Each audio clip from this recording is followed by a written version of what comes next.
in Psalms 111, verse 10. The fear of the Lord is the beginning of wisdom. A good understanding have all they that do his commandments. His praise endure forever. So the fear of the Lord creates a deep desire to obey and please God above all things, not wanting to disappoint him, and also taking into consideration having to give an account of ourselves before God. This includes being humble and loving in obedience to God because of who he is. So, like it says in Psalms 111, verse 10, the fear of the Lord is the beginning of wisdom. So, the fear of the Lord does not mean, oh, I'm scared of God, I'm not going to talk to him. No, it means that you respect God, you believe God, you follow God, you are obedient to God. And for those people that don't have the fear of the Lord, it's a dangerous thing because, for example, if there's pastors who don't have the fear of the Lord, then there's a big chance that they're going to be preaching things that is not from God. They're going to be doing things that is not from God because they can care less about people getting saved or people getting healed, and all this stuff from the Lord. So it is a dangerous thing if you do not have the fear of the Lord. If you have the fear of the Lord, it would be all these things, which is having the desire to please God, not wanting to disappoint him, and be humble and be loving in obedience because of who he is. So a lot of times, how do you know if you have the fear of the Lord?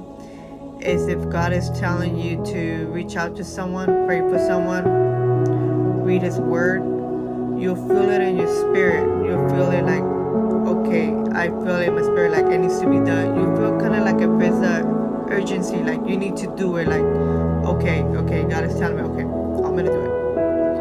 That's one way of knowing. Another way is you'll feel his presence really strong, like you'll just feel this, like his presence like strong on you, like beaming on you, like okay, God is telling me. Okay, so those are some ways of knowing if you have the fear of the Lord. If you do not have the fear of the Lord, ask God, be like, Lord, give me your fear of the Lord, because I want to be in alignment. I want to be in right stand with you. I want to be obedient. I don't want to be careless and be like, oh, I don't hear God, so he must not be talking to me. Or you can think that you're being obedient or you're on the right path, but you're really not. So that's why it's important to have the fear of the Lord. Again, the fear of the Lord is not, oh, I'm afraid to speak to God. I'm afraid to even ask for forgiveness because what I just said was not okay. No, you need to have a relationship with God. You need to ask for forgiveness. He will forgive you. But always keep in mind that God is in control and he does correct those who he loves. So if you believe in Jesus Christ and you're following and you're trying to follow Christ, you're trying to do things the right way, trying to walk in the Spirit, be a hearer and a doer of his word, and being obedient to what he's telling you to do, and you fall off track a little bit, or you're going to start going to the left when you should be going to the right, he will correct you. He will tell you, hey, no. He will show you. He will give you a vision. He will give you a dream. You will have a brother or a sister reach out to you and ask you questions, or he'll show you a video, he'll show you scripture, he'll bring scripture to you, and God will correct you. So again, it's important that you have the fear of the Lord, because if you don't, you can fall into pride and start doing what you want to do and start leaning on your own understanding. And Proverbs 3:5 says, do not lean on your own understanding. So make sure that you have the fear of the Lord in your life. If you don't, you need to get into your secret place and talk